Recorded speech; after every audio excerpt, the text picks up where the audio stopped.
Welcome everyone back to the Crimson 15 podcast. I'm your host, Crimson Sen. 15 PCA. 87454. Be sure to check us out over on Twitter at C15 Podcast. Join the discussion over on Discord, link in the description below. And if you're enjoying the videos, be sure to sub, like, share, and hit that bell for notifications. Tomb Raider: The Legend of Lara Croft, Episode 2. The show just got renewed for a second season, so I guess I'll finish the first season. But second episode, it's okay.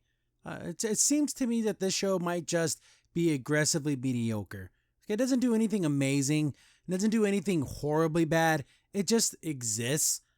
So in this episode, it ends right where the other one picked up, or it picks up right where the other one ends, where she's going to head to somewhere in China, some little tiny small little fishing village thing.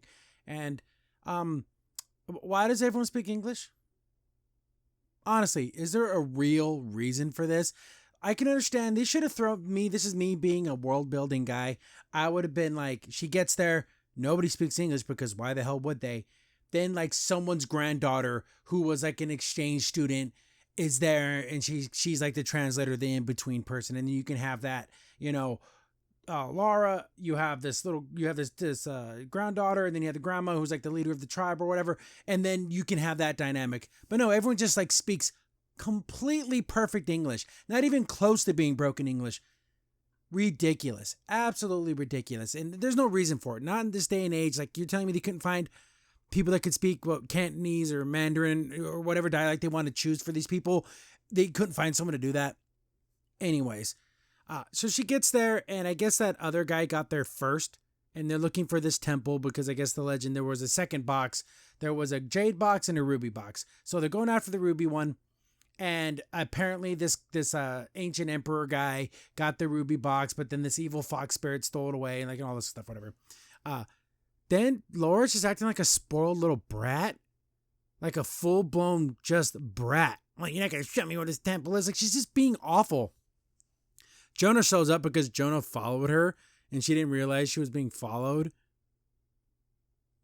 How could you not know? Was he swimming behind the boat she was in? Like, where was Jonah? Did he jump out of a plane? It's stupid. These little things like that are just unbelievably stupid. So Jonah shows up and he kind of like talks to the lady, and he's being very kind, very nice because Jonah knows how to talk to people. Laura apparently doesn't know how to talk to people. Laura walks off being a potty little crybaby. I mean, look at this crybabiness of her right there. Just unbelievable. Then she's standing next to, some guy from a Chinese restaurant. The guy comes to her table. He shows up and he doesn't say anything because Laura's like being mad and throwing rocks like a little kid. Then he looks at her, does like a breathing exercise and throws a rock and makes it skip like 1,000 times. Then she gets the idea to like do a breathing exercise. She starts thinking about the past, gets sad, but then Jonah shows up and is like, hey, I think they're ready to listen to us. But Laura, stop being such a crybaby and let's talk to these people and maybe they can help us out. Lady's like, yeah, we already showed this, he already took her one guide. That other guy did. And you have to wait for him to get back. She's like, well, I need someone to do it. And I was like, okay, we can help you, but all the kids have gone missing and we need you to help find them. So just like they lean into the video game stuff where she has to do a side mission before they help her. Do you remember, for all the old people, raise your hand, do you remember in Legend of Zelda, the second one on the Nintendo, you had to like find that little kid before the village helped you? It's the same thing. So she has to go out and find this little kid. And of course she agrees, but she kind of does it crappily. And even Jonah kind of calls her out. He's like, this is about the kids, right? Of course it's about the kids. But is it? Is it really? Is it more about you trying to get this box because that's what Ross wanted to do? Even though Ross didn't seem like he was a good person. Like at the end, he was willing to kill people for a stupid treasure. Anyways, so I'm glad Jonah like puts her in her place about that. But Laura, deep down inside, is a good person. She just is a crybaby about everything. So they make their way to like this hole in the ground. And I guess this hole opened up and they think all the kids disappeared inside of it. It looks totally like a crater, like a meteor strike. But Laura, being an absolute psychopath, just like hooks up a rope, doesn't test it, and just jumps in. It'd have been funny if the rope would have snapped or the little tree branch would have snapped and she just died. So she just jumps down there. Jonah follows her. And they both kind of hit the ground kind of hard. But of course, when Jonah does it, it's like done for yucks and laughs because he's a big dumb doofus. They get down there, they're walking around, and they're going pretty deep. And Jonah's like, there's no way kids went this far into this thing. they talk about the fox spirit, and then the Naruto fox demon thing shows up, and it's a full blown monster, like a mythical monster that's made of like ghost foxes, and it's chasing them around. They didn't bring any weapons of any kind, but I don't really think they could even do anything to this thing, and they're running away from it. There's like booby traps, Indiana Jones style. Even these big giant blades come down and it just cuts this thing in half, but then it like rebuilds itself. So there's no way they can fight this thing. It's chasing them. This is what I don't understand. This gigantic thing would catch up to them in milliseconds, maybe a tenth of a second. Try running away from a dog. Just do it. Just like get a 15-yard head start, then let the dog chase you down. It's going to catch you in seconds. So you're telling me this gigantic thing that can probably cover 100 yards in like 3 seconds can't catch up to them? They make it slip around and do stupid stuff so it never catches them, but it's like a spirit thing. Why can't it just fly at them? I don't know. I just hate things like that. They should have came up with something a little bit better than a gigantic monster. It should have just been a regular, like one of these fox things, and make it like especially vicious, but make it to where it was only just the one and not this gigantic monster that they can just easily outrun. They run, lots of running away. They get to like a, there's another thing from the games. Anyone who's played the new Tomb Raider games, there's always a scene, it happens once or twice in every game, where you either are running away from something, or you're sliding down like a cliffside, or you're going down a river and you have to dodge things. It's the same exact scene. They just like recreated it. And I don't know if I like that. Things that work in video games don't necessarily work in like narratives, like story, TV show narratives. I don't know. I just think it's a little weird. They find the temple to this fox lady, but apparently the legend was wrong. Remember how I said the legend, there was like this ancient emperor guy. The fox lady stole the amulet from him, the ruby thingy, and she was a bad guy. But in this version, she's the good guy, and the emperor guy was going evil, so the fox spirit took it away to protect the people. And the whole narrative here is, you believe in a lie that's told, and then, history doesn't tell all the truth, and you're wrong, and it's one of those narratives. Ugh, whatever. To its benefit, but also its disbenefit, proving that point doesn't work because the show's too dumb to actually make that storyline work. But there's a bunch of, paintings on the wall that just depict what really happened. And even Jonah's like, didn't she just steal a whole bunch of kids? Like, how can she be the good guy? They make their way into the temple, and the box is empty. The ruby box. The box is there, but the thing's gone. And people thought the scene was so funny because it's like Indiana Jones. I don't know. The jokes don't work in this show. Does anyone in the comments, does anyone enjoy the comedy or the attempts at comedy? Like, there should be lighthearted moments with the dialogue between the characters because they're friends, and I get that. They kind of jab each other. But then, like, scenes like this just aren't funny. I just go, okay, just hurry up and get along with the story. There's a bunch of other soldiers, skeleton soldiers down there from, like, other countries and stuff. So, like, okay, this is, like, a global thing. The trap gets activated. It starts turning into, like, the molten lava land. Just kind of like in the last episode, there was like molten magma. This is the ongoing video game trope. Like, oh no, you gotta get away from the lava. Like, hey, things are falling apart, but we have to save the kids.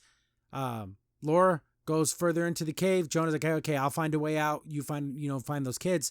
The kids are standing watch at like this grave thing where the fox lady's been buried and like sealed away. All the kids are standing around it, and like, okay. So from what I understand in the comments, let me know if I'm wrong. I will never watch these episodes again. So if I missed something and I misunderstood something, that I blame the show for not being clear about it.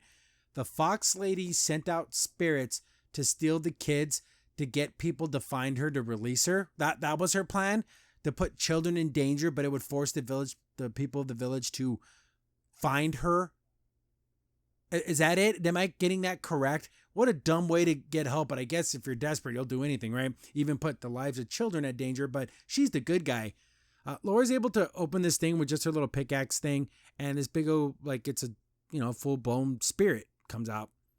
They're making their way across, but apparently Laura weighs too much, and it's actually causing these things to sink. What does Laura weigh? $110? Like, she's not like a big lady. She's a small lady. She's not very tall, and she's very svelte.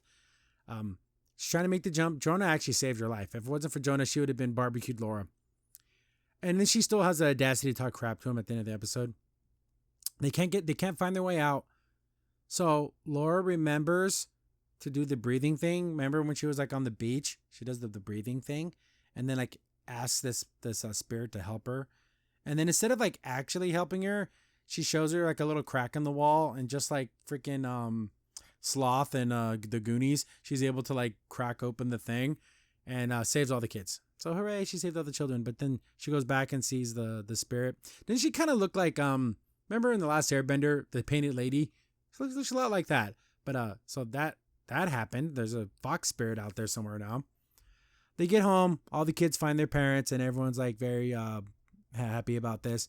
And this is another thing. I talked about this in my mini review because it just stuck out to me because it's so stupid. Earlier in the episode, just like for like B footage, just showing the village, there was like a girl who was fishing and she used like this little magnet hook thing to like pull the boat in. Like it's like an inconsequential, like, oh, look, they're fishing people. This girl is like enamored with Laura. And then she's like, oh, she wants to give you a gift, and then gives her the little grappling hook thing. And then like Laura has it now. So like she unlocked an item. It's too much like a video game. That works in a video game. In an actual narrative, it's stupid because Laura is a millionaire. She can get all the equipment she needs, and then some kind of fishing magnet hook. I don't get it. Why wouldn't she have something very similar to this? But then the girl gives it to Laura. And then Laura like gives her like a bow, like a thank you bow, and then the girl runs away like she's like they say she's afraid, but like is it because she's like horny for her? She's horny on Maine. But yeah, then they go, oh, thank you so much. They're going to go. And since they found those other soldiers there, that's like the next clue to go find where this like ruby is, because apparently it wasn't in the box. It got moved somewhere else. So that's their next mission, is to go do that. Jonah's like, hey, you need to let this go. It's going to get you killed. But then Laura's like, I don't need a babysitter. And then it starts talking about after he saved her freaking life, she'd be dead. She'd be dead, dead, dead, dead, dead. She has the audacity to talk crap to this man, even though he's done everything in the world for her. And he even tells her that. It's like, you keep going this way, yet you will be alone. Laura, is that what you want? And it kind of does hurt her feelings. But then there's like a big like tidal wave coming, because anytime someone uses those stones, like a lot of like earthquakes and tornadoes, and like there was a big rainstorm. So like things like that happen. So I guess it throws off the balance of like nature and everything. But yeah, end of the episode. Too much stupid video game stuff. People that shouldn't speak English are speaking perfect English, and Laura being a crybaby, an absolute utter crybaby. I don't like that about her. She should be strong-willed and maybe a little pig-headed, but not a little whiny little like a little girl. Nah, I want to find the temple and you won't show me. Nah, I'm going to be pissy. That's not Laura. This is like, I don't know. I don't get it. I don't like it at all. There's been every couple of days since the show got renewed, people post on Twitter, oh, she looks like a man. She's gorgeous. You people are insane. If you don't think Lara Croft in every iteration that she's ever been in isn't absolutely a supermodel beautiful, I don't know what to say to you. Did they make her a little more muscular? Are her boobs smaller? Yes. But you know what? She still has an amazing figure. She's still unbelievably beautiful. Like, look at that face. She's just gorgeous. Anyways, I don't know why people want to harp on that. They have to hate everything they think is woke. This isn't necessarily woke. Not so far it isn't. It does have stupid little things like making characters gay when they weren't gay. But it's just like an adventure story. And it has little trappings here and there of like, oh, history gets written by the winners. But yeah, duh, we already knew that. Yeah, I'll try to get through. I think there's only 8 episodes. I already watched the last episode because I'm a dum-dum. And I watched the episodes out of order, and I thought the last episode was the first episode. But anyways, thanks for watching, guys. Are you excited for season 2? Were there any real big fans out there, and you want to see what's going to happen more with Laura? Leave me comments down below. Again, more comments, more engagement. It's always good for the channel. Thanks for watching, guys. Do all that fun YouTube stuff. Share it, like it, send it around, and I'll catch you guys on the next one. Crimson's in here. Thanks for watching the video. Remember, liking, subscribing, sharing, and commenting on the video really helps out a lot. It gets the video spread around more people get to see the videos, and we get to make more videos for you guys. So thank you, and we appreciate every single one of you guys.